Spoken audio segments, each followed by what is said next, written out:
Muito bom dia a todos. Nós damos continuidade, então, à programação do 4º Encontro Internacional de Direitos Culturais.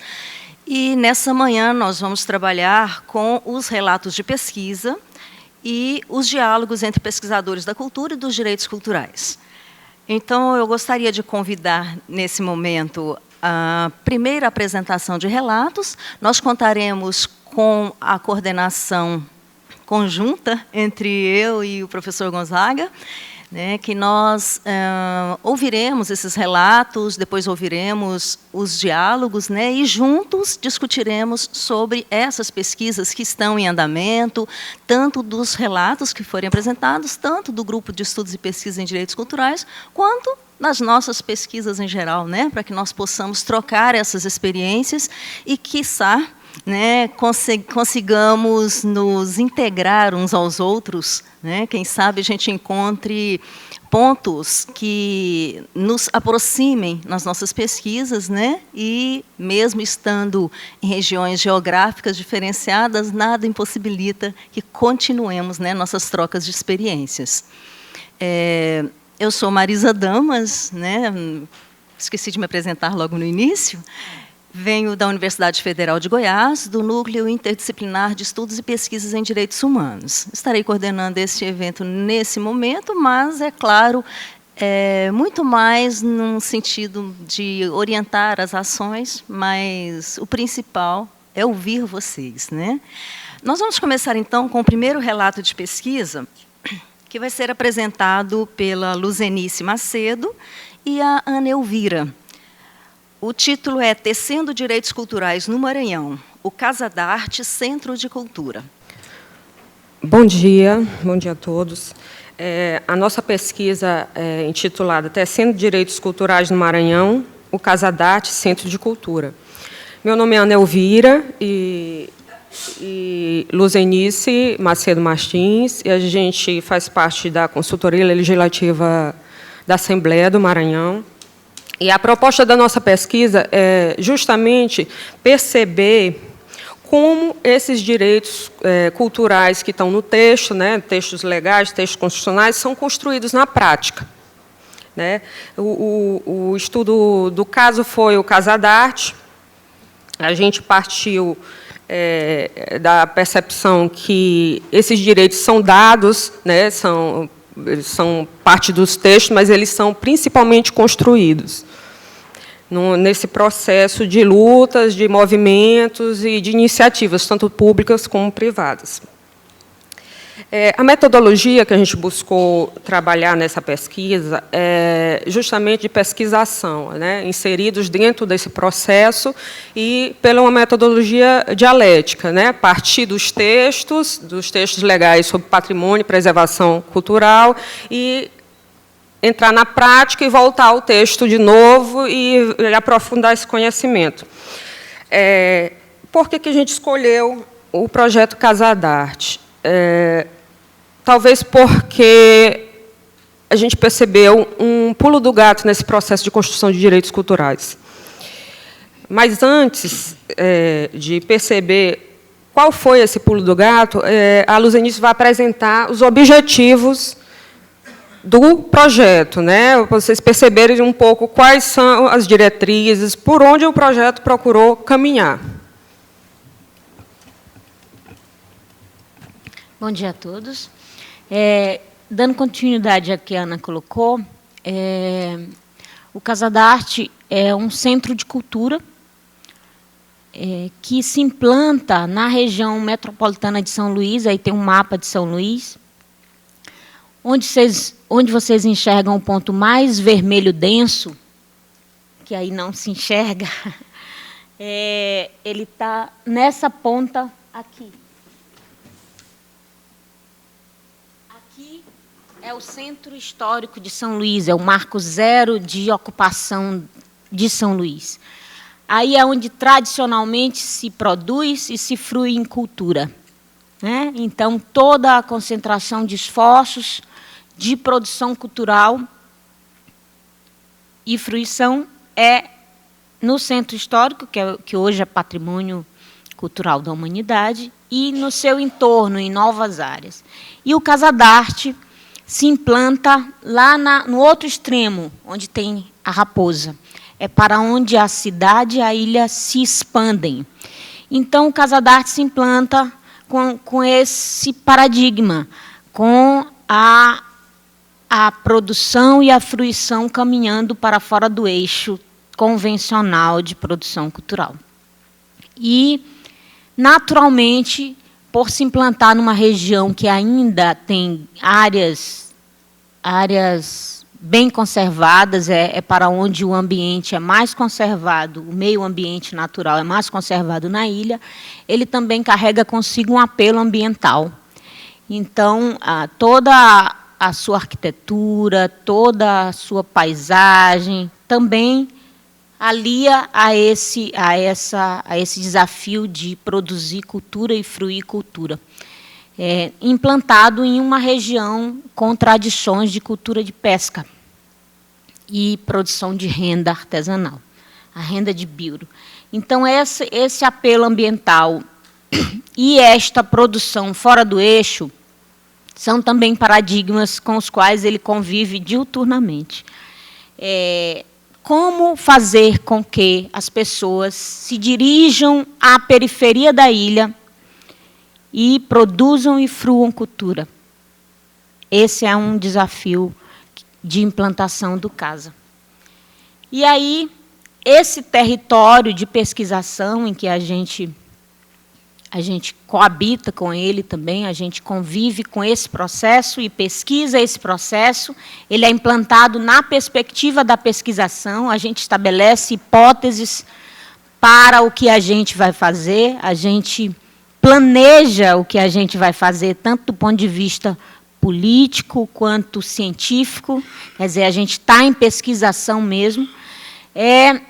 O desafio desse lugar, que é um centro de cultura, é produzir rede colaborativa.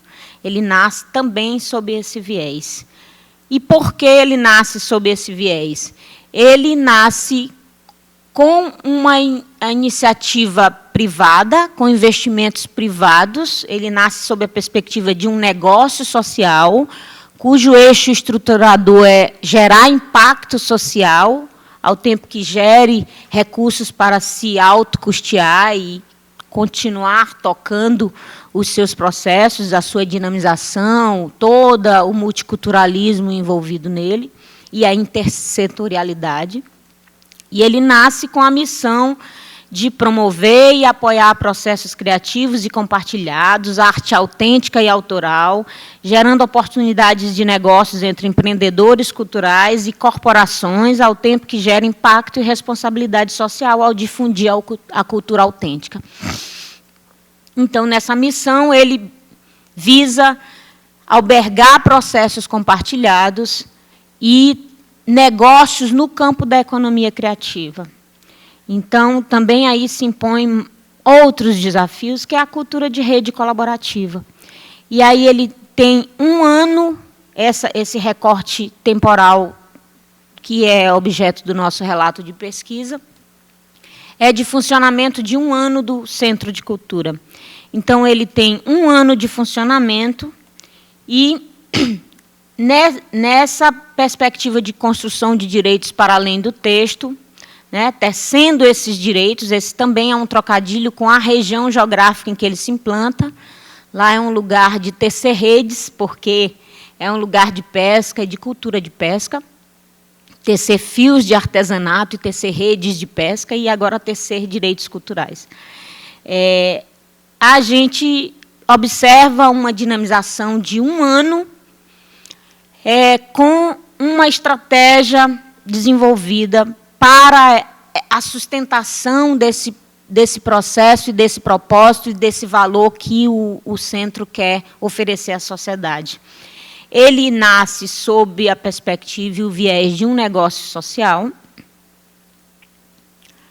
e atua em perfeita simbiose com uma organização não governamental. De um lado, há investimento privado com viés de negócio, e, de outro, há investimento privado com viés sem fins lucrativos. Essa simbiose possibilita ao Casadarte parcerias intersetoriais e fugir também dos vieses burocráticos, por vezes, no que representa estabelecer redes de cooperação. E o que se observa ao longo de um ano desse percurso é uma moeda criativa circulante, que é muito bem representada pela gama de ações e setores em que o Casadarte atua em simbiose com a ONG que ele atua.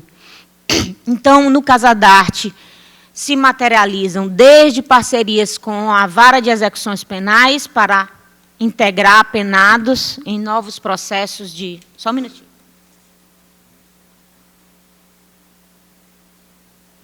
Desde de parcerias com o Tribunal de Justiça, a parcerias com o Fundo Ambiental, a articulações com projetos culturais pela Lei Estadual de Cultura.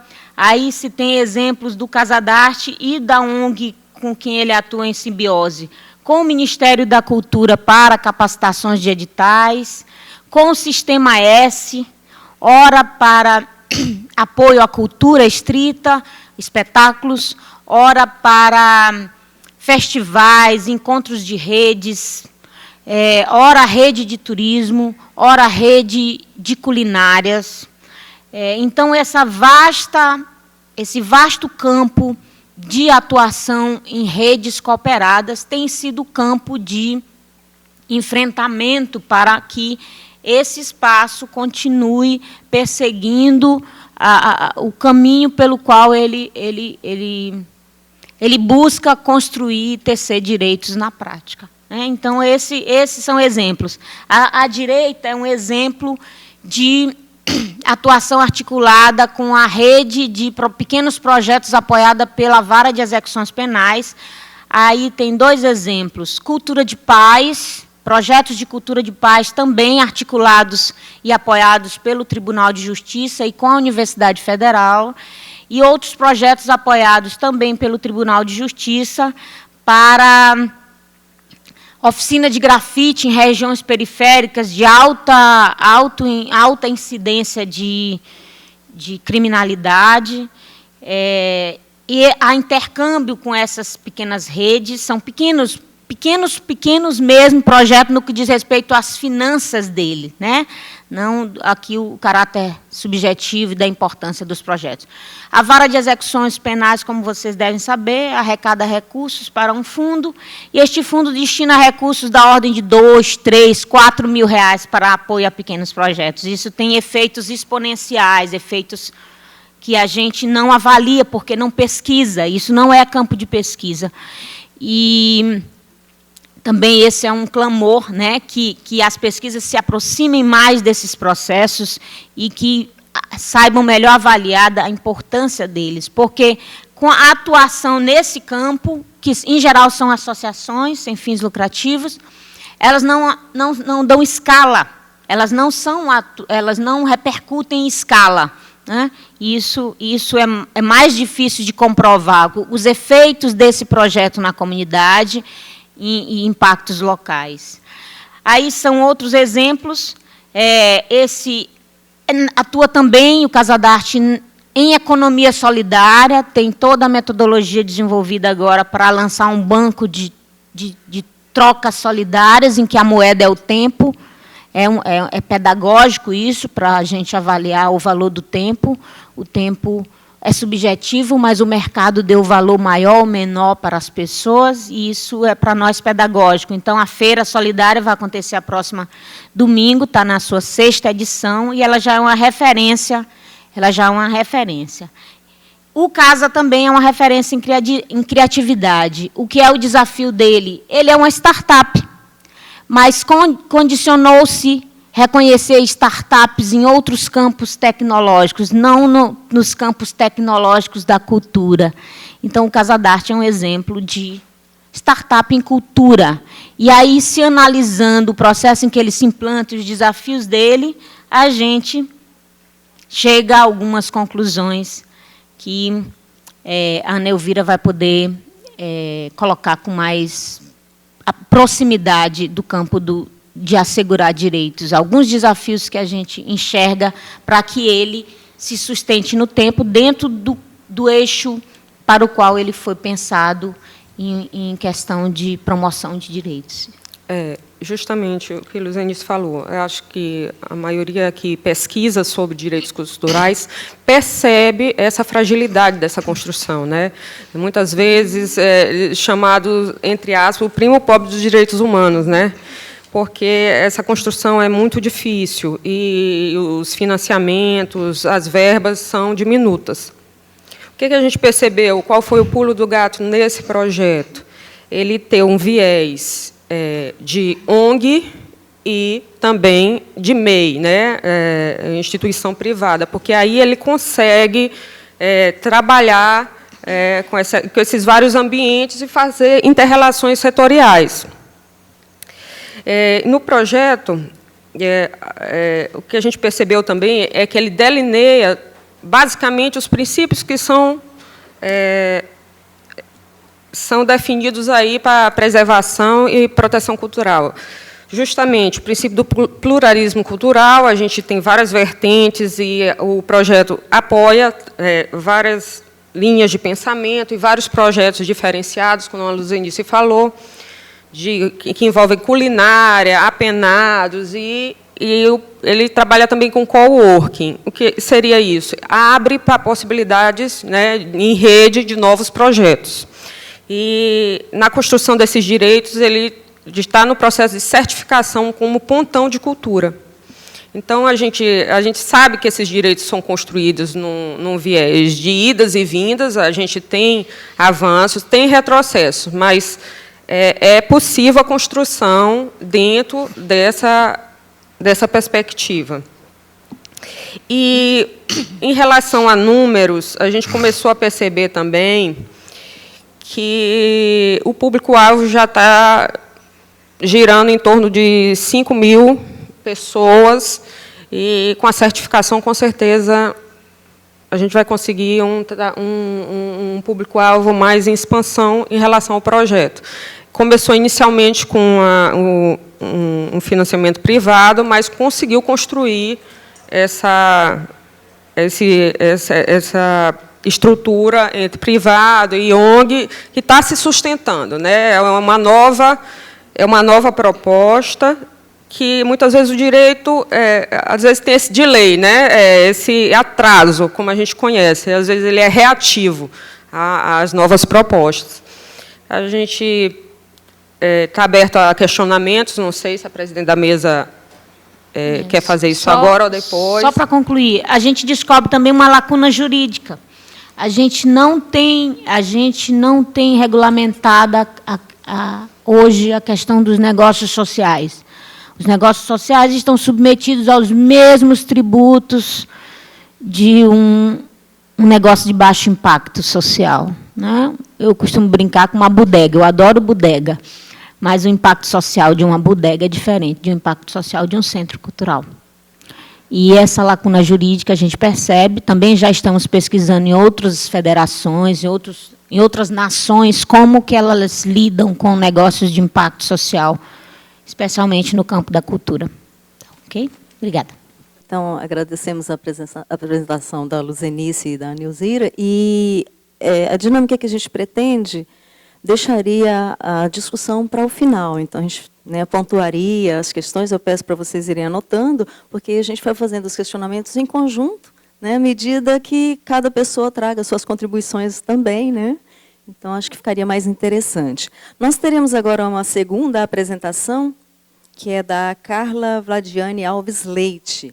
O título é O Quilombo do Tambor e o Parque Nacional do Jaú, uma problemática de conflito ambiental na afetação do bem cultural territorial.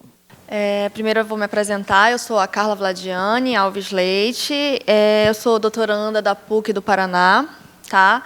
E esse trabalho, essa pesquisa foi feita no decorrer do meu mestrado, que aconteceu lá na Universidade do Estado do Amazonas. E esse trabalho é uma problemática de conflito ambiental e de gestão territorial, tá? Que os quilombolas do Tambor sofreram. Tá? O título do trabalho é O Quilombo do Tambor e o Parque Nacional do Jaú, uma problemática de conflito ambiental na afetação do bem cultural territorial. Bom, eu vou tentar explicar para vocês, né, de uma forma simples, para vocês tentarem entender o que acontece.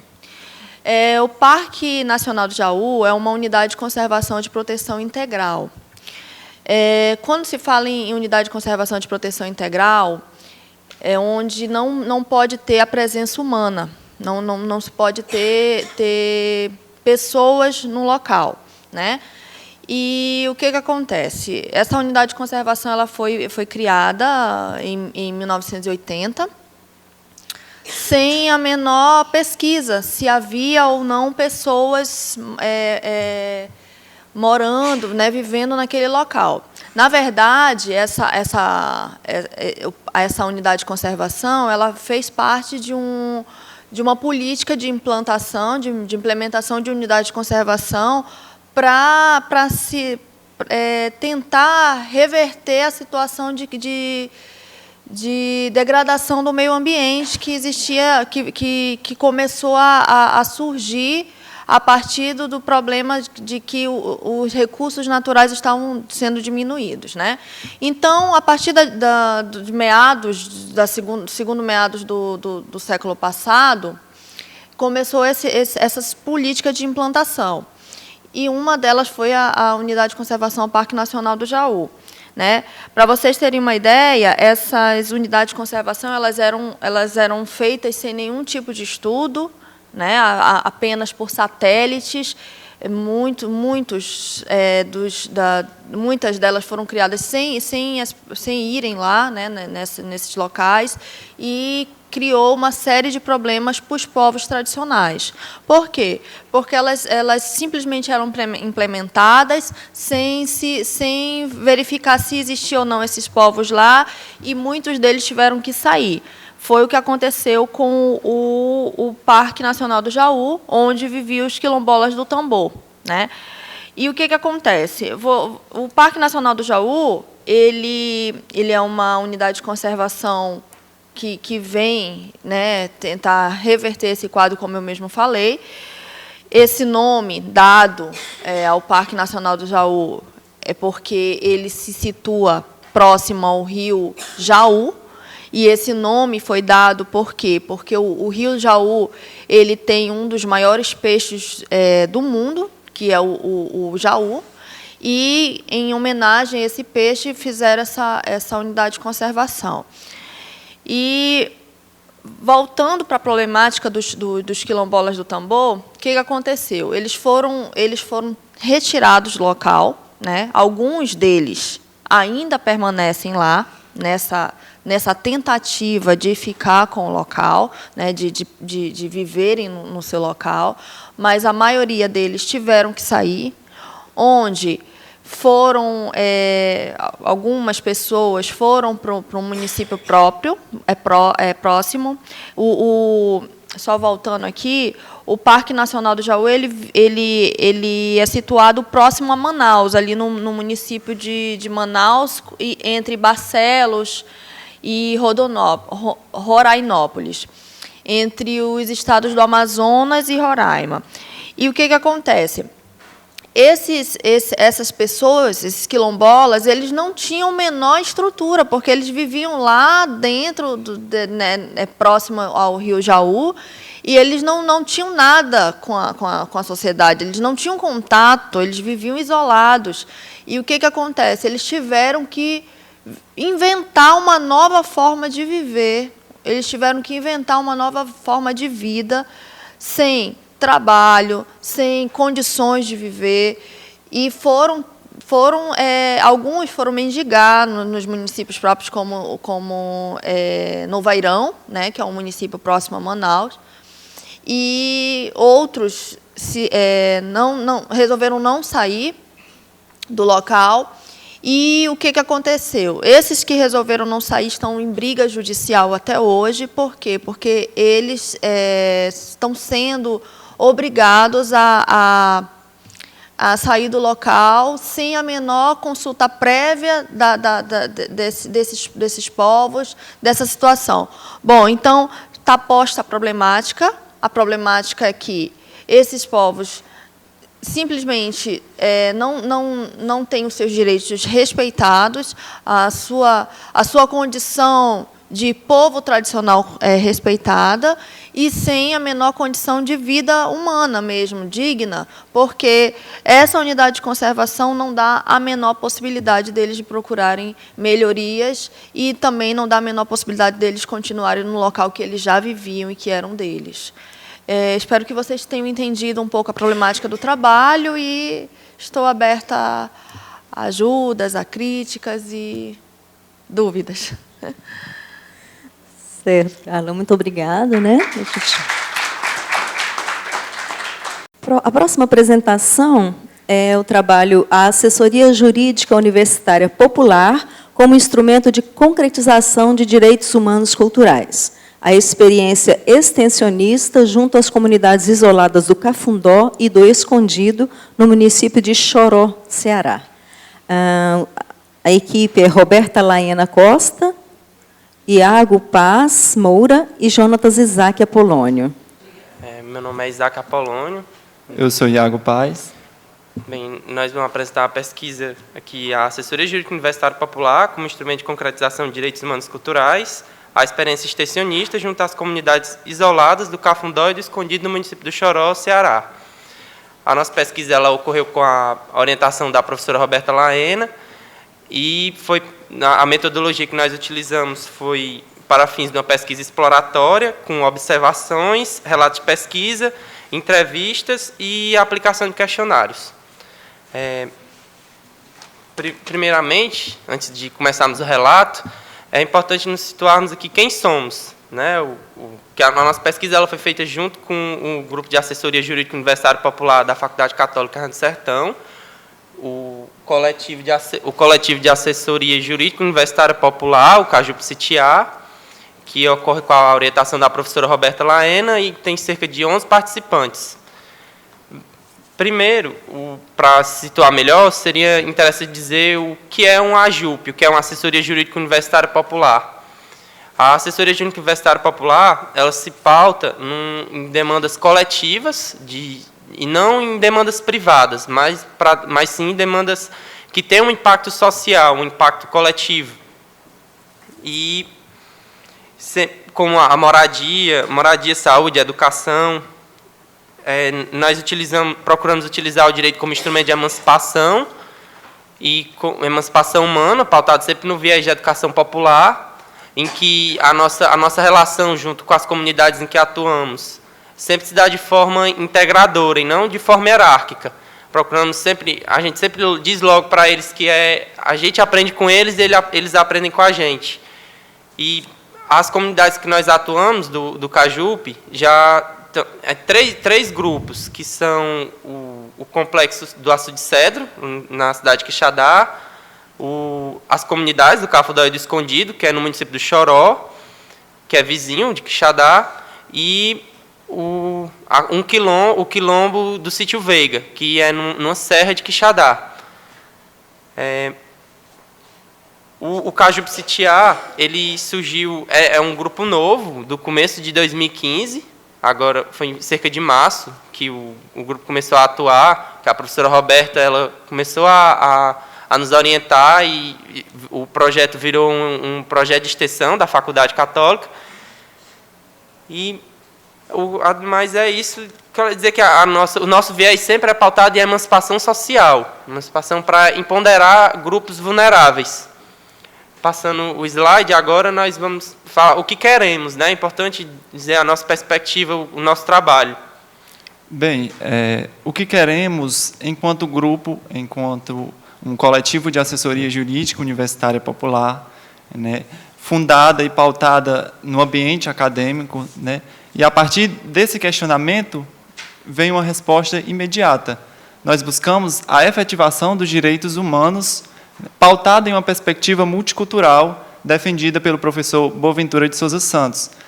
Daí a importância do multiculturalismo, do respeito às diferenças, da promoção da igualdade, da justiça. Então, nós buscamos trabalhar sobre esse viés. E o multiculturalismo, ele segue essa linha de raciocínio, de respeito às diferenças, do reconhecimento da pluralidade, da identidade cultural. E, nessa perspectiva, o Caju-Psiquiá desvincula-se totalmente de uma cultura hegemônica. Pelo contrário, nós buscamos trabalhar sobre uma perspectiva contra-hegemônica, de um movimento que parte da base e não de baixo para cima, como acontece nas hegemonias. A gente busca abrir um diálogo intercultural, de modo que eles possam interagir com a gente, possam aprender, e para que, de certa forma, nós também, e isso é bastante enriquecedor, aprendemos bastante, nessa convivência com essas duas comunidades.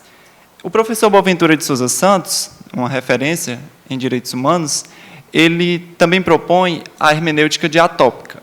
O que seria a hermenêutica diatópica?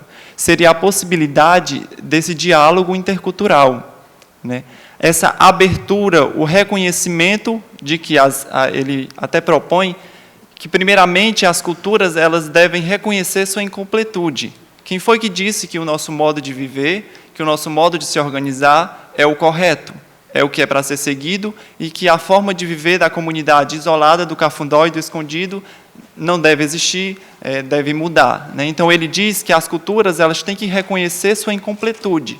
E, a partir desse reconhecimento por parte da sociedade, é que haverá esse respeito, esse exercício de alteridade, ele propõe que aconteça esse respeito à identidade cultural, às diferenças multiculturais. E, a partir disso, surge o viés emancipatório ao qual nós buscamos trabalhar. Empoderar esses grupos, dar uma abertura para que eles possam se sentir parte integrante da sociedade, e não se sintam isolados.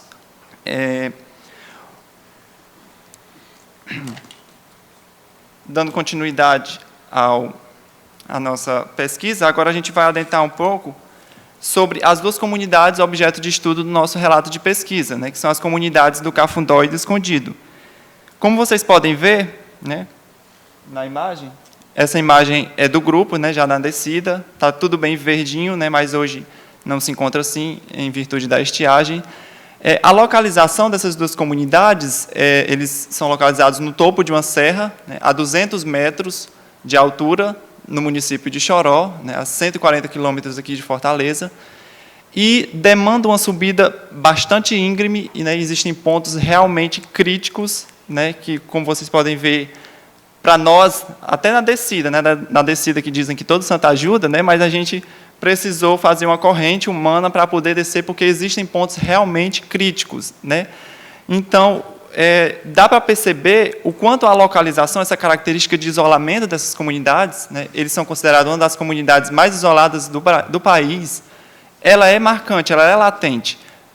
Então, a partir daí, é possível vislumbrar a dificuldade de acesso a essas duas comunidades.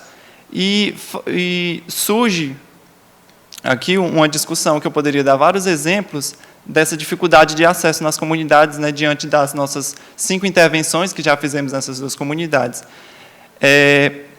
Que, por exemplo, quando alguém fica doente nas duas comunidades, o que é que acontece? Para eles descerem, ter acesso à saúde, ter acesso a um hospital, eles têm que equipar uma rede, transpassando uma madeira na rede, e 2 pessoas vão apoiar essa rede nos ombros para poder descer com a pessoa doente até embaixo, até o pé da serra, digamos assim, e para depois, quando chegar no pé da serra, ainda tem outra dificuldade, que é o acesso até o município de Choró, que fica a cerca de 20 quilômetros. Então, é latente essa dificuldade de acesso relacionada às comunidades do Cafundó e do Escondido. Falando agora da caracterização do grupo, de acordo com a nossa vivência com o grupo, foram 5 visitas que nós fizemos já, ao total, e com essas visitas nós podemos trazer com algumas observações da caracterização do grupo, que não há nenhum estudo antropológico acerca da comunidade, para identificá-los como comunidade quilombola, comunidade indígena, etc. Porém, pelas observações que podem ser feitas, e pelos relatos que nós já ouvimos, que são grupos consanguíneos, as suas práticas elas são bastante comuns, pautadas sempre no saber popular, em que, com isso, a gente presumimos que pode-se dizer que são comunidades tradicionais, que se tipificam no decreto, o decreto 6.040, de 2007, e podem identificar também como minoria étnica o grupo, embora não haja nenhum estudo antropológico acerca disso. Outra característica, já falando da questão do saber popular, que a questão da moradia, lá que é a melhor forma de ilustrar como o saber popular na região ele vai repassando e vai se concretizando naquela região. Como a moradia, é porque o slide não sei se dá dando muito para ver a foto, mas aqui tem a imagem da moradia deles, que todos lá em cima da serra são casas de taipa, em que dentro, vocês podem ver a estrutura, são todas muito parecidas. Todas as casas lá elas seguem um padrão. São todas na taipa, todas são cerca de 3 vãos, com redes armadas, o fogão a lenha. Eu não sei se está dando muito bem para ver no slide, mas a gente tentou mostrar aqui nas fotos. E que essas condições de moradia são o que vai caracterizando o grupo de acordo com a nossa observação. E que outro ponto nos faz pensar a questão agora do acesso que essas pessoas têm se o Estado chega lá, ou não tem Estado nessa questão, que é falar da invisibilidade social. Exatamente. A partir desse questionamento de como essas comunidades elas são vistas frente ao poder público, é que foi possível, de acordo com as nossas pesquisas, os nossos estudos, as nossas intervenções na comunidade, perceber que eles sofrem, sim, desse fenômeno da invisibilidade social. Eles sequer são enxergados. E, mais uma vez, vem à tona a questão do isolamento dessas comunidades, do isolamento no sentido do distanciamento dessas comunidades, do município de Choró, do restante dos habitantes ao qual eles fazem parte do município. E é possível perceber que muitas das nossas normatizações, das nossas leis, não chegam até eles. Como o Isaac falou, existem práticas consanguíneas na comunidade. Todas as pessoas, as 45 famílias, fazem parte da mesma família. Então, existem relações entre pai, entre filhos, entre tios, enfim. É uma prática da comunidade a consanguinidade. E, a partir daí, a partir dessas características de isolamento, é que é possível perceber que eles são invisíveis frente aos demais, justamente pelas essas características peculiares. Não existe uma educação de abertura a essas diferenças. Por isso que é possível constatar que eles sofrem desse fenômeno da invisibilidade social. E uma das principais problemáticas que é possível perceber é que, por mais que sejam uma comunidade vulnerável, localizada no topo de uma serra, eles possuem, sim, direitos.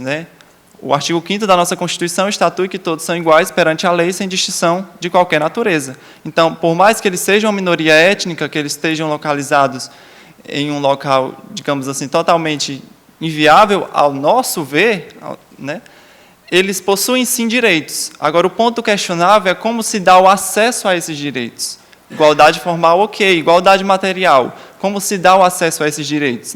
E uma das principais problemáticas da comunidade é a questão da água, principalmente nesse período de estiagem. Como é que eu posso dizer que essa comunidade tem acesso à água, como nós todos temos direito à água, se eles não podem ter uma cisterna para fazer o armazenamento dessa água? E, de acordo com o relato das pouquíssimas famílias que possuem cisternas no topo da serra, para a construção dessa cisterna demandou um trabalho árduo. São cerca de pouquíssimas famílias, 4 ou 5, que possuem as cisternas. E eles contam que para a construção dessa cisterna foi preciso mais de 200 viagens com o animal, né, o que é o jumento que eles se utilizam, levando esse material do topo da serra até em cima, né? Então, que direito é esse? Que igualdade é essa? Né? Então, esse é um dos pontos questionáveis. Outro exemplo também é como eu posso dizer que essas comunidades eles têm direito a uma educação de qualidade se, de certa forma, eles têm que acordar todo dia, 3h30 ou 4 horas da madrugada, para descer a serra, para andar um pouco mais até o ponto em que o ônibus passa, né? Que acesso à educação é esse? Né? Então, os pontos questionáveis que surgem são justamente esses. E nessas imagens é possível constatar a interação de nós, do Caju-Psitiá, com as comunidades, né?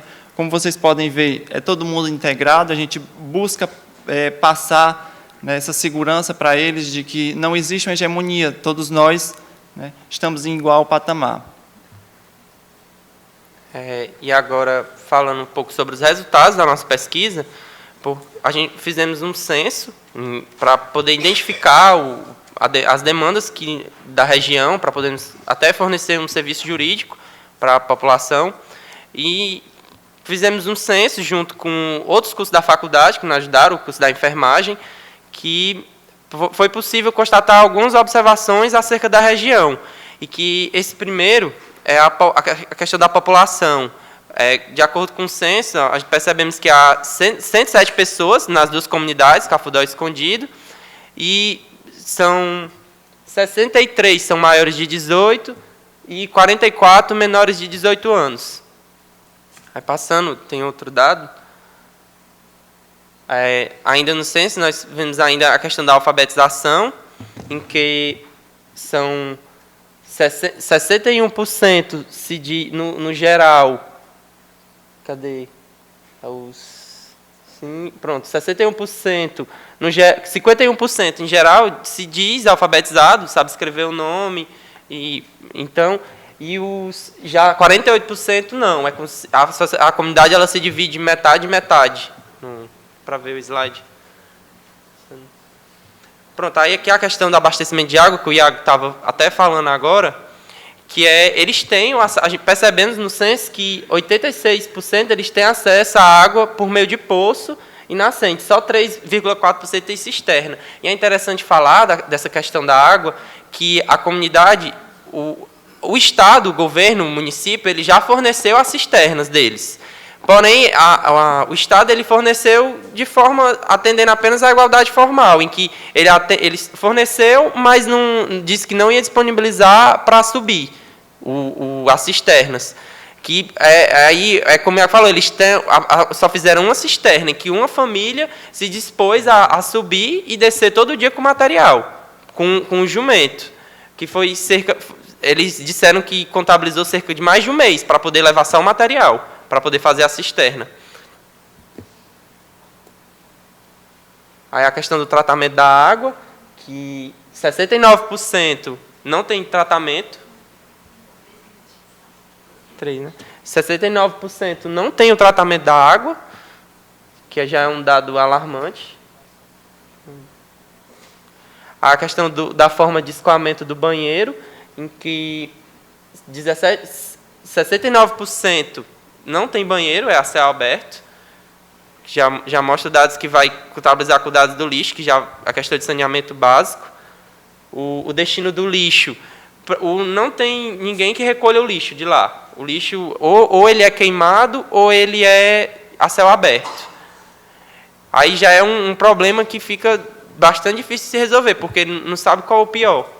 Se é pior queimar ou se é pior deixar a céu aberto. E não tem Estado para ir buscar.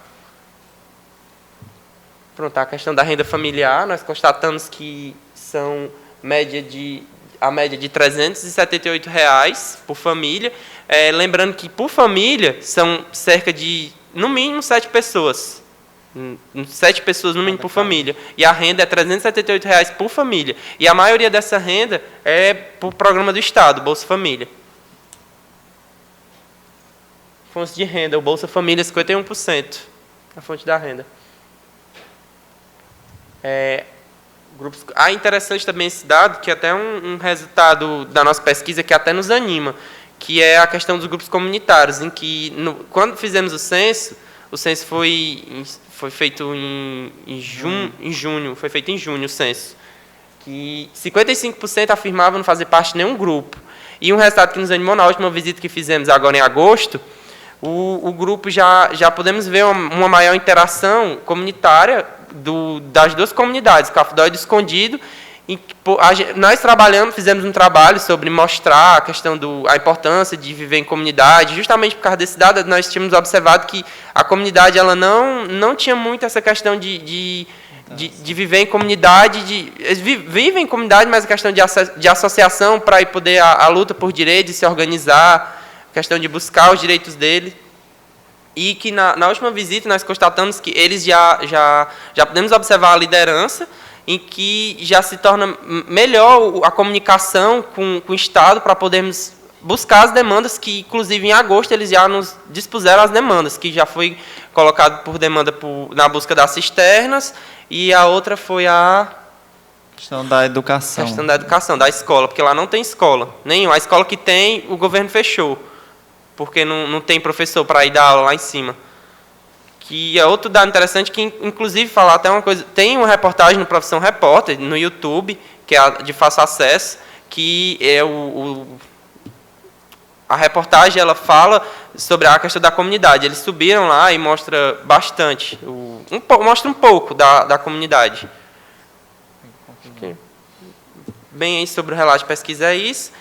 E gostaria de concluir dizendo que a nossa pesquisa e o trabalho da assessoria jurídica popular, eles pautam sempre em buscar efetivar o tripé educacional, que é ensino, pesquisa e extensão, e são pesquisas como essas que nos fazem acreditar e ver o direito como instrumento de emancipação popular e na busca de interação com a comunidade, pois não tem para que ensino, não tem para que pesquisa, se não tem essa extensão, se não tem essa interação com a comunidade.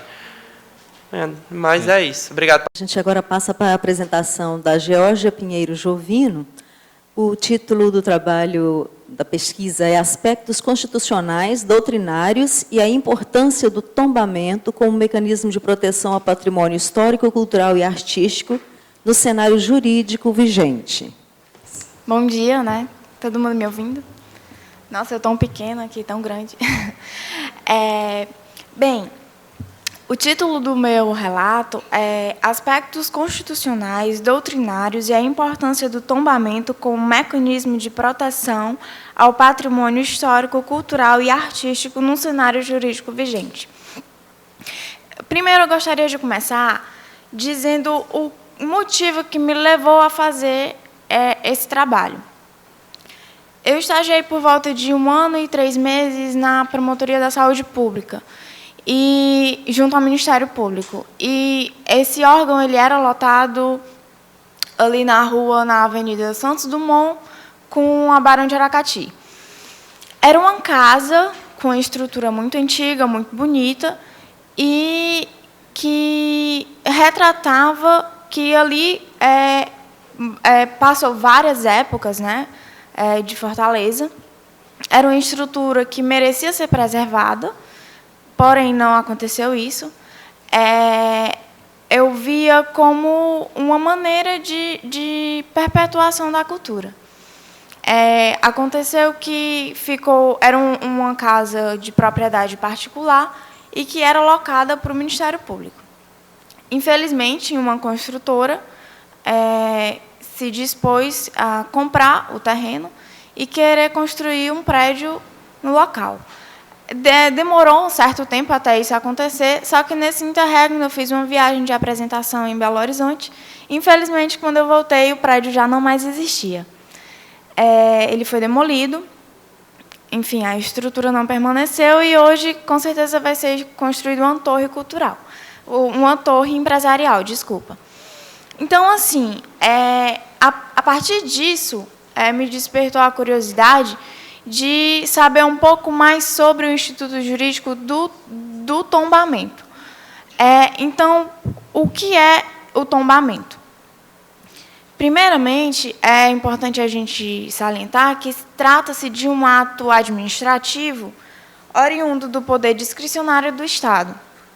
Então, a depender do Estado, ele vai determinar se determinado bem ou não, móvel ou imóvel, público ou particular, é passível de ser um objeto de tombo, ou seja, passível de ser um objeto de proteção cultural, artística, patrimonial, enfim. Passando adiante, a Constituição Federal prevê outros mecanismos de proteção, e dentre eles inclui-se o tombamento. E o artigo 24 estabelece a competência concorrente da União junto com os estados, Distrito Federal e município, para cada um ser competente o suficiente para poder instituir essa figura de proteção. Ou seja, o Estado, o município, o Distrito Federal, assim como a União, tem competência para proceder com o tombamento. Então, a partir disso, de estar, vamos dizer assim, em um status constitucional, a gente vê a importância desse instituto. Por quê? Porque esse instituto, apesar de como é que eu posso dizer, limitar o direito de propriedade, ele está ali pelo bem comum. Justamente está inserido no direito administrativo, porque a supremacia do direito público se perfaz ali naquele cenário.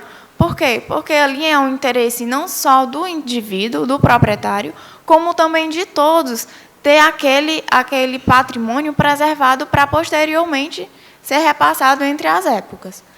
É importante também ressaltar que, como eu já havia dito, pode ser um objeto de tombo, pode ser móvel, imóvel, público ou privado. E, sob o amparo do poder público, vai resguardar, por conta de alguma característica que aquele bem possui, a característica histórica, arquitetônica, cultural ou mesmo documental. Para vocês terem uma ideia, apesar de ser um poder-dever do Estado, porque se o Estado disser que determinado bem será um objeto de tombo, trata-se também de uma preservação de monumentos históricos. Então, assim, o Estado pode atuar de ofício? Pode. Mas nós temos que, como é que eu posso dizer, não ver somente esse lado de imposição, mas também pelo lado da preservação daquele patrimônio, que tem um bem maior ali envolvido, que é o bem comum. Não, ali naquele ambiente, naquele cenário, não só mais existe um interesse individual, mas também um interesse coletivo. Visando a implementação do Instituto do Tombamento, o legislador ele previu maneiras de como você agir para colocar em prática ações próprias para isso. Como, por exemplo, nós podemos citar a ação popular. Por quê? Porque a ação popular é uma ação que permite o Estado, assim como qualquer pessoa, de promover a proteção desse acervo histórico. Então, assim, essa situação de você poder ingressar com a ação popular para poder proteger, visando proteger um ambiente, um determinado cenário, ele se coaduna com a garantia de busca de preservação daquele ambiente.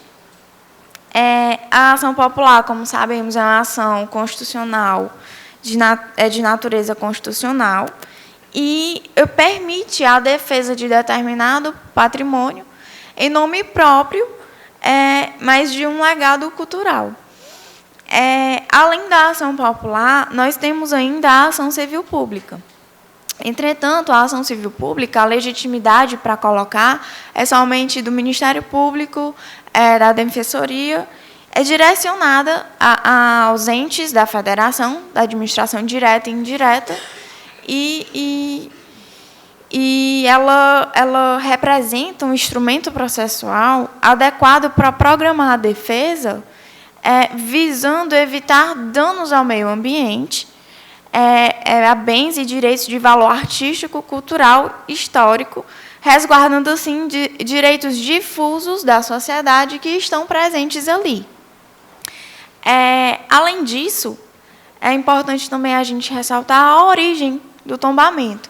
O tombamento ele se originou no direito português, de origem portuguesa. E significa dizer o quê? É o ato de registrar determinado patrimônio com valor histórico, cultural ou artístico, documental até mesmo, como eu já havia dito. E esse registro ele é feito em livros específicos do Estado. Como assim? Tem a secretaria responsável por isso, e lá na secretaria tem os livros que discriminam o que será tombado em determinado livro. Por exemplo, no livro 1 é o tombamento destinado aos sítios arqueológicos.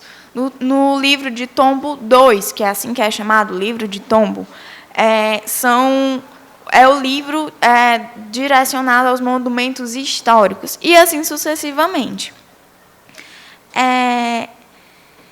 E essa designação está prevista num Decreto-Lei número 25 de 1937.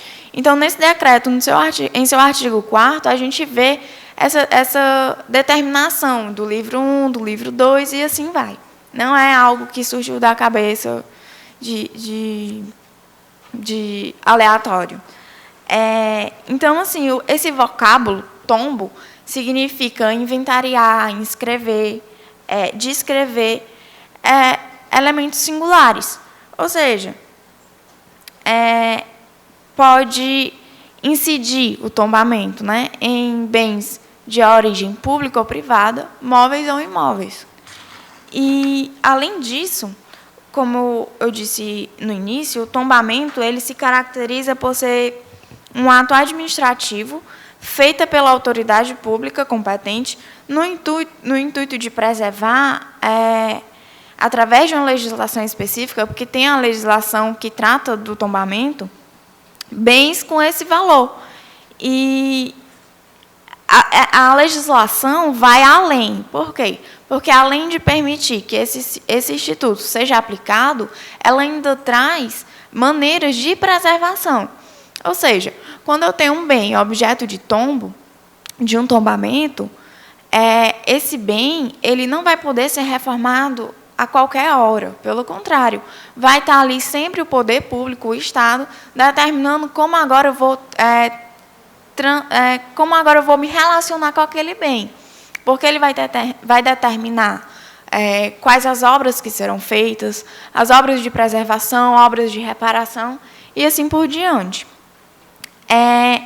Então, o tombamento ele perfaz um ato administrativo complexo de intervenção na propriedade privada. Sim, ele intervém diretamente na propriedade.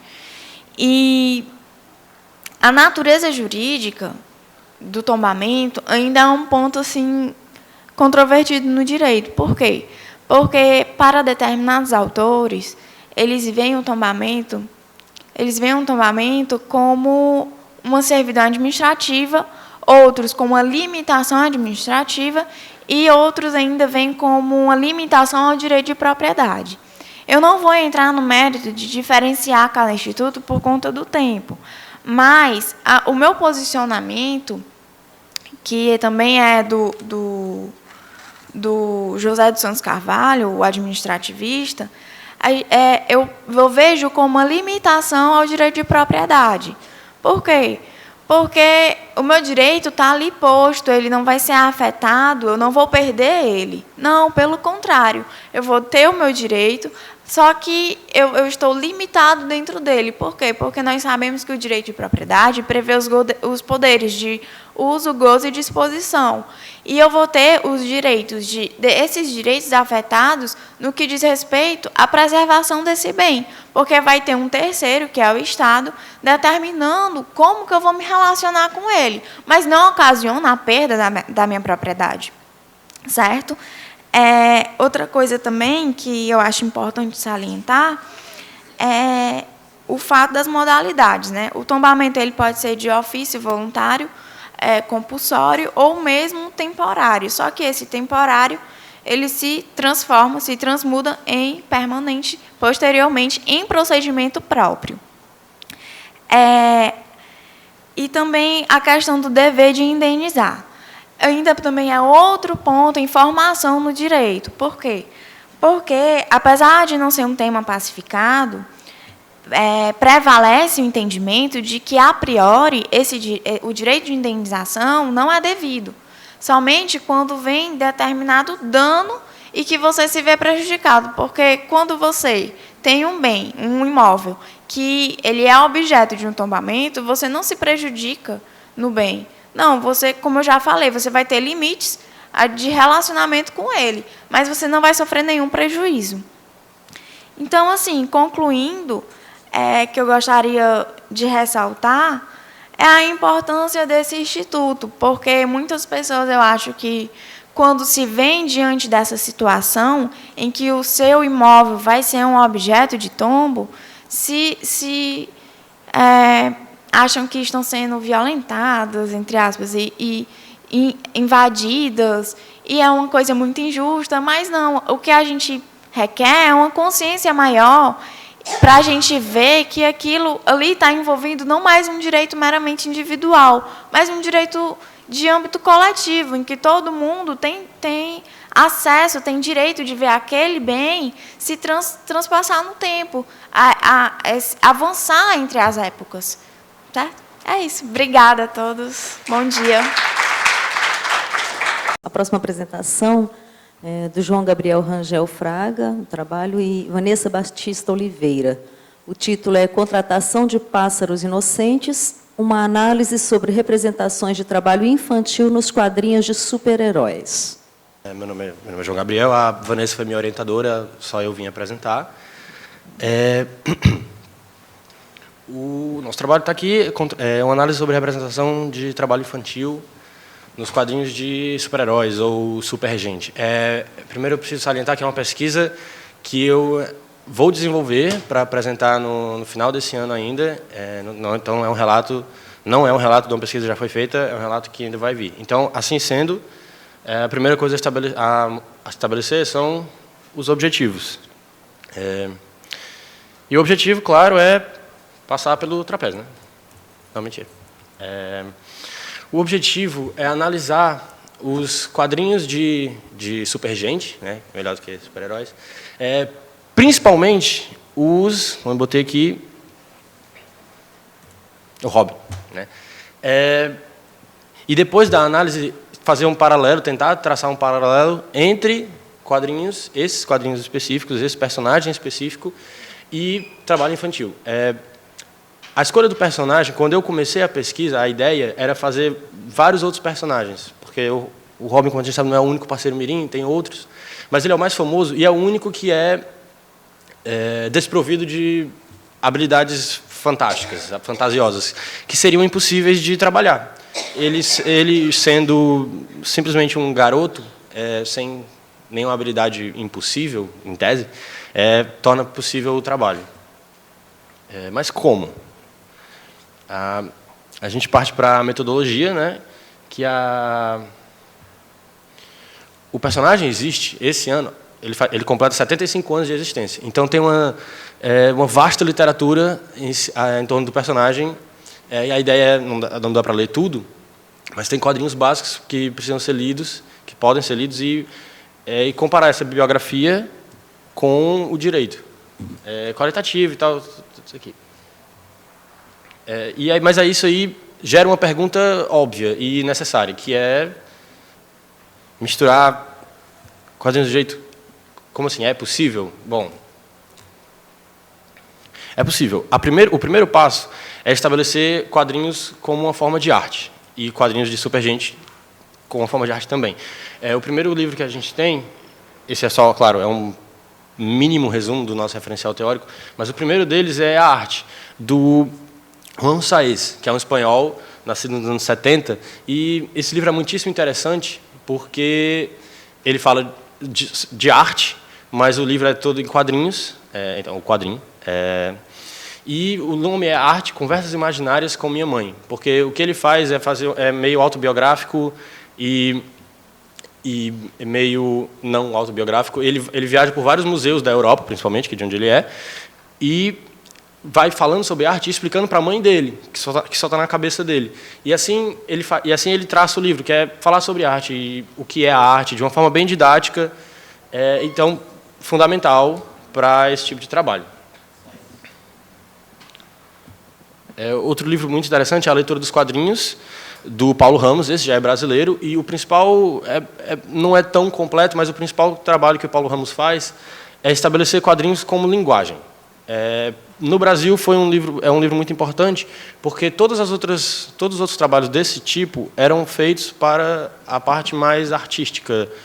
Quando eu digo a parte artística, só a parte de desenhos. Faltava um trabalho que se voltasse à parte de texto e como você escreve os quadrinhos para quem vai desenhar, e foi exatamente o que o Paulo Ramos fez, estabelecendo também o quadrinhos na linguagem. Outro que não fala especificamente de quadrinhos, mas também é muito importante, é a teoria da literatura, ou a introdução, do Terry Eagleton, que fala de literatura, desde o século XVII até o nosso pós-modernismo. O interessante de ressaltar é que quadrinhos não são literatura. Isso já é uma definição bem ultrapassada, não são um braço da literatura, nem são quase literatura, são quadrinhos. Mas é impossível você falar de quadrinhos sem falar de literatura, você explorar quadrinhos num trabalho científico sem falar de literatura, porque não existe uma palavra como literatura para quadrinhos. Você não tem quadrinhatura ou o que seja, então é impossível falar de quadrinhos seriamente e a fundo sem falar de literatura, que é exatamente o que o Terry Eagleton faz. Ele vai desde o século XVII, na Inglaterra, França, mas também vai à Rússia, fala do stalinismo, quando a literatura para os stalinistas era coisa puramente literal, justamente porque para eles era só propaganda. Então é um livro fundamental.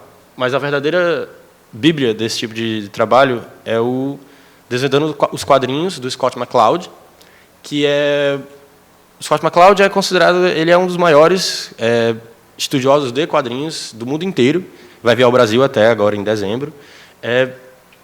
E esse Desvendando os Quadrinhos foi o grande trabalho que inspirou todos os outros trabalhos. Nós não teríamos o trabalho anterior que eu falei, a arte, sem o Scott McCloud, porque ele foi o primeiro a falar de quadrinhos em quadrinhos. É um trabalho extremamente metalinguístico. Ele se coloca na história, ele se desenha e vai falar de quadrinhos, fazendo quadrinhos, mas nem por isso deixa de ser sério ou aprofundado. É um trabalho extremamente importante para quadrinhos e para a academia. Assim. O autor, o Scott McCloud, ele é extremamente responsável por colocar quadrinhos em meios acadêmicos. Depois de estabelecer quadrinhos como arte, se tudo der certo, o próximo passo, vai dar certo, é o nosso objeto, que lá no começo a gente falou, que é o hobby. A questão é que não tem só um. Né? Muita gente precisa ter só um, e não precisa saber que tem mais de um, realmente. Só eu preciso saber que tem mais de um, mas tem mais de um. Tem o primeiro, que é o Dick Grayson, que foi hobby de 40 a 84. Precisa ser dito também que nos quadrinhos, principalmente quadrinhos de Supergente, o tempo não passa do mesmo jeito que passa para nós. Ele começa com um menino, como eu botei aqui, de 9 anos, e depois de 40 anos como Robin, ele só envelhece uns 15 anos. E o Batman nem um ano sequer. Porque senão o Batman seria, se 40 anos passassem para ele, né, o Batman seria só a lembrança. Então ele envelhece muito vagarosamente. Mas é interessante ressaltar porque ele foi o primeiro, porque ele só foi adotado de direito já adulto. Essa imagem aqui é ele adulto. Ele abandona o manto de parceiro mirim, essas coisas todas, mas continua servindo como adulto. A gente tem o segundo, que veio logo depois dele, de 84 a 88, que é o Jason Todd. O interessante do Jason Todd, ele também assume aos 9 anos, e para fins de narrativa e de história, ele era uma cópia do primeiro Robin. O interessante do Jason Todd, como eu botei aqui, é que ele foi o primeiro a morrer enquanto Robin. E isso é um paralelo extremamente interessante para se tratar. com o trabalho infantil e o direito do trabalho, porque é um trabalhador infantil que morreu enquanto prestava serviço e tal. Existe um paralelo extremamente interessante. Depois tem o terceiro hobby, que é o Tim Drake. O mais interessante do Tim Drake é que ele já é dos anos 90, então já tinha necessidade de fazer uma coisa menos absurda do que uma criança de 9 anos. Então fizeram uma criança de 13 anos. Continua absurdo, porque já que é um trabalho noturno e tal. Eu botei aprendiz aqui, entre aspas. Primeiro porque não dá para ser um aprendiz de verdade, porque além dele ter 13 anos, o trabalho é noturno, insalubre, essas coisas todas. Mas é a necessidade que os quadrinhos têm, a partir dos anos 90, de tentar, se vai ter que fazer esse personagem, vamos tentar, de alguma maneira, colocá-lo de uma maneira mais acessível. Ele tem calças. É diferente de todos os outros dois. E o mais interessante dele é que ele é o primeiro que se, entre aspas, candidata ao trabalho. Enquanto os outros dois foram encontrados pelo Batman em uma situação de extremo risco e solitários, e o Batman vai lá e os adota, e os convoca, ele se candidata, ele descobre quem o Batman é, então ele pede para ser o aprendiz. Dá para fazer um paralelo muito interessante, dá para explorar de uma maneira muito interessante também.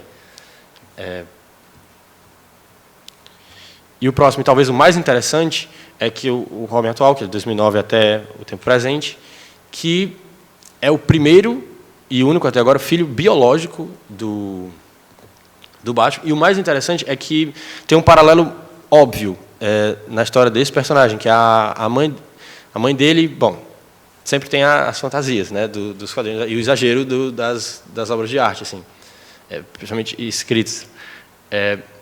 Mas a mãe dele, ela era líder de líder de um clã de assassinos e tal, e o Batman resgata esse menino, que é filho biológico dele.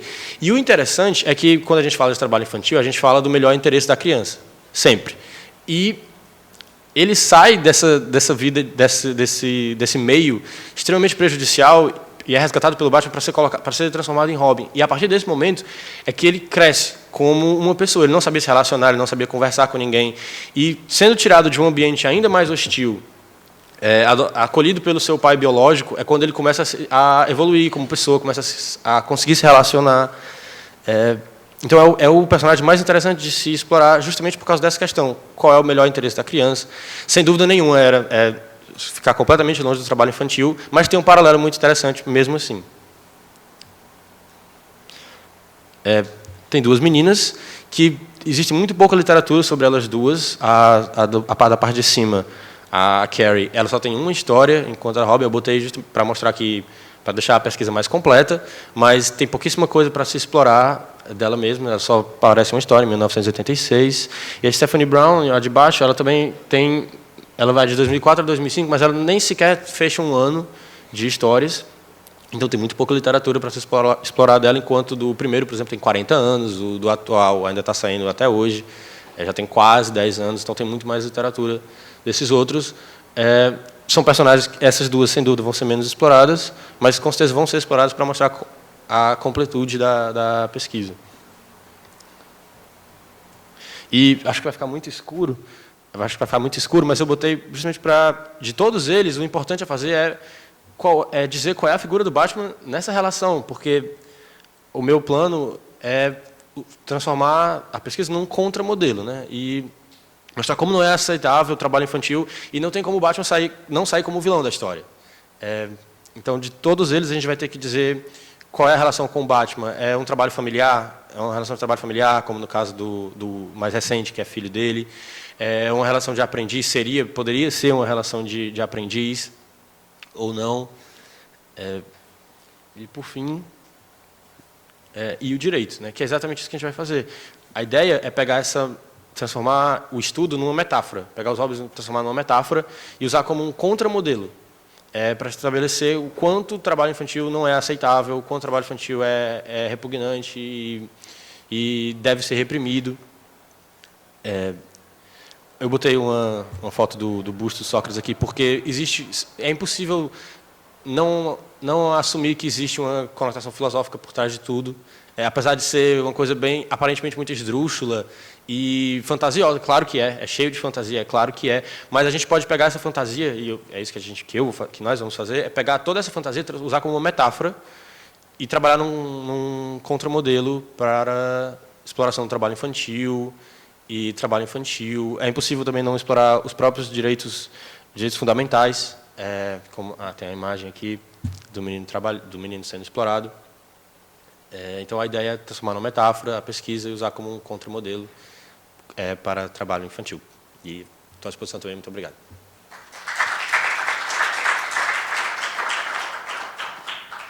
Bem, obrigado, Gabriel. E nós temos mais um trabalho que, novamente, é da Carla Vladiani. Ela está por aí? Retornou. Nós chamando a Carla agora para o crescimento econômico e o desenvolvimento sustentável, análise do patrimônio cultural dos povos indígenas no Brasil. E, posteriormente, a apresentação da Carla, eu gostaria de convidar o pessoal do Grupo de Estudos e Pesquisas em Direitos Culturais, que também vai falar um pouco das pesquisas em desenvolvimento, para a gente dialogar a respeito. Bom, gente, de novo, eu. Carla, então, o trabalho que eu vim trazer agora é sobre o crescimento econômico e o desenvolvimento sustentável, uma análise do patrimônio cultural dos povos indígenas no Brasil. Bom, esse trabalho, na verdade, é mais uma crítica, né? Eu fiz uma pequena análise sobre como surgiu a ideia de desenvolvimento, né?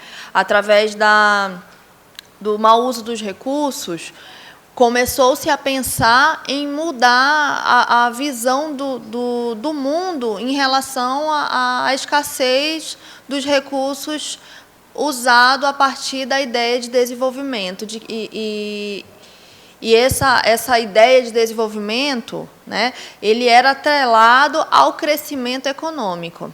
Tanto que Veiga ele vem trazer uma visão do Amartya Sen, que ele vem, a princípio, criticar a ideia de desenvolvimento ligada justamente ao IDH, né? Amartya Sen ele entendia que essa ideia era muito sintética e através de relatórios, era difícil se identificar esse desenvolvimento através do IDH, né? Com a evolução dos estudos, ele pôde verificar que, na verdade, é, sim, necessário uma forma de medição, mas que ela não deve ser unicamente pelo IDH, sobre a renda per capita, ela deve ser analisada sobre outros aspectos, né? Aspectos da educação, inúmeros aspectos que possam se levar em conta não só a renda, mas sim também a forma cultural, a forma de respeito às culturas e à sociedade.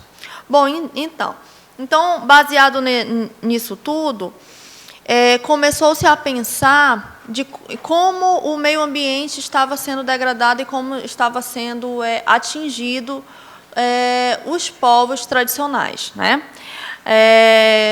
Construções de estradas, construções de hidrelétricas, construções de rodovias, começou-se a ser feito e nisso houve a retirada de povos tradicionais dos seus habitats para se construir.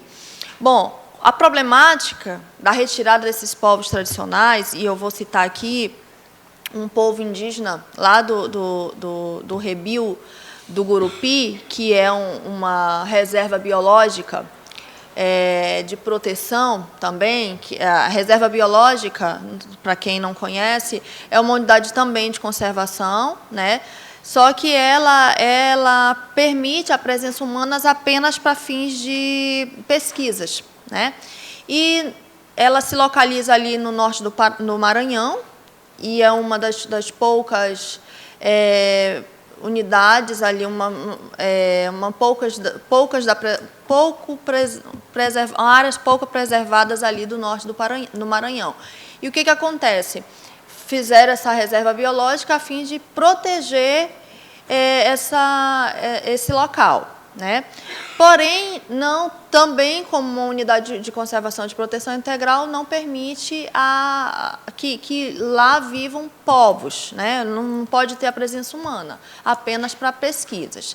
E nessa unidade de conservação existe um povo chamado Auaguajá, que é um povo indígena que vive nesse local e que está sofrendo também um conflito ambiental, porque eles já viviam lá. E também, como eu falei para vocês do outro caso do Parque Nacional do Jaú, né? Só que a diferença é que no Parque Nacional do Jaú nós trabalhamos com quilombolas e lá é povos indígenas, né? No caso os Auaguajás, é um povo indígena, só que eles são um povo nômade. Nômade, que eu digo o seguinte: ele se localiza no local, dependendo no ambiente que ele vive, dependendo das circunstâncias. Por exemplo, se está chuva, ele vai para um canto. Se está em época de defesa, ele vai para outro canto. Por quê? Porque eles são caçadores, coletores, eles vivem tanto da agricultura, quanto da pesca, quanto da caça. Então, eles são um povo nômade, mas eles vivem naquele território. Acontece que, por conta deles serem um povo nômade, eles estão sofrendo com isso. Por quê? Como houve a implementação dessa unidade de conservação, a retirada deles é obrigatória. Eles vivem lá, mas eles vivem sob ameaça. Houve uma decisão agora, recente, de 2014, da AGU, da Câmara de Conciliação, para a retirada deles de lá, para que eles que eles não vivam lá, porque estão com medo da degradação maior e por ser um ambiente que só lá no norte do Maranhão é que ainda tem uma parte de vegetação, de riqueza, de recursos, estão querendo tirar eles de lá. Acontece, gente, que a problemática da situação é que, se não houvessem eles lá, a situação estaria bem pior. Porque, na verdade, os Auaguajás é que têm feito a proteção do local. Porque existem inúmeros madeireiros, inúmeros grileiros, inúmeros poceiros que estão querendo invadir os locais, e quem protege, na verdade, são os Auaguajás. Então, ali, essa situação faz você pensar de que forma o Estado está fazendo, o Estado está vendo a condição desses povos tradicionais. Será que esse crescimento econômico para a construção de hidrelétricas, construção de estradas, realmente está tendo a verdadeira função que é esse olhar social para esse crescimento? Porque não adianta se falar só em crescimento econômico, em crescimento de recursos financeiros, se a gente não olhar também para a sociedade e para o meio ambiente, que precisa realmente desses povos ali para proteger e para trazer ali a proteção verdadeira do nosso meio ambiente. Então, a crítica do trabalho é essa, e eu espero que vocês tenham gostado. Que é a Cláudia Costa, e ela vai nos falar sobre a pesquisa Três Riachos, uma Forquilha, pesquisa sobre o impacto das práticas de tombamento no município de Forquilha, na perspectiva da municipalização da cultura. É uma lei super recente, agora de junho de 2015, que o prefeito municipal editou. É a primeira lei, daí a importância de trazer para esse relato de experiência, é a primeira lei municipal que faz referências aos tombamentos do município de Forquilha, que faz referências à denominação das ruas, à identificação das ruas, à homenagem às pessoas que contribuíram para esse município, e também o tombamento do casarão, aqui no artigo 2º, onde ele diz: ficam tombados como patrimônio histórico do município os imóveis descritos a seguir. E aí esse tombamento é iniciado com dois casarões, né, com 2 casarões, que um desses casarões, eu me permita só me virar, a imagem não colabora, com licença. Essa é a Praça Nova, e no fundo da Praça Nova tem um casarão, né? Então, o que ficou interessante é porque essa praça, ela foi toda, é a primeira praça do município onde tem previsão de estacionamento para cadeirante, mobilidade, essa coisa toda, mas que ao fundo, pronto, mas que ao fundo traz um casarão, e esse é um dos casarões que foram tombados. Então, por ocasião da inauguração da praça, que tem esse perfil moderno, bem diferente para o que as praças que o município apresenta, foi feito também o tombamento do casarão. Eu busquei uma imagem mais atual, não encontrei, mas aqui é uma imagem ainda de quando ele estava sendo, né, ainda tem alguns entulhos aqui, mas eu acredito que mesmo a imagem com esses entulhos revela um pouco da beleza e da graciosidade que é esse casarão, que fica bem na entrada do município. E o que é interessante também é a localização dele, porque é próximo da Casa Lotérica, é próximo do Banco do Brasil, né? É próximo de onde para o ônibus que vem de Fortaleza. Então, realmente, é um espaço, é próximo da delegacia, a delegacia fica logo aqui atrás. Então, realmente, é um espaço que agora tombado, né? Que agora tombado, tem a garantia da sua preservação. E o que é mais importante também, a visibilidade que foi dado, porque eu lembro, eu estava no momento do lançamento, do tombamento, e algumas pessoas diziam, mas a inauguração não é da praça, né? Porque as pessoas não têm esse hábito no município de participar de eventos, né, nesse sentido. E, obrigada, né, como eu falei para os senhores, eu não tenho muita aproximação com o tema, mas eu achei muito relevante e muito pertinente a oportunidade de divulgar com vocês essa experiência que a gente está vivenciando no município de Forquilha, um município jovem de 30 anos, mas que tem demonstrado a sua preocupação com o tombamento e com o cuidado, né, do seu patrimônio. Muito obrigada.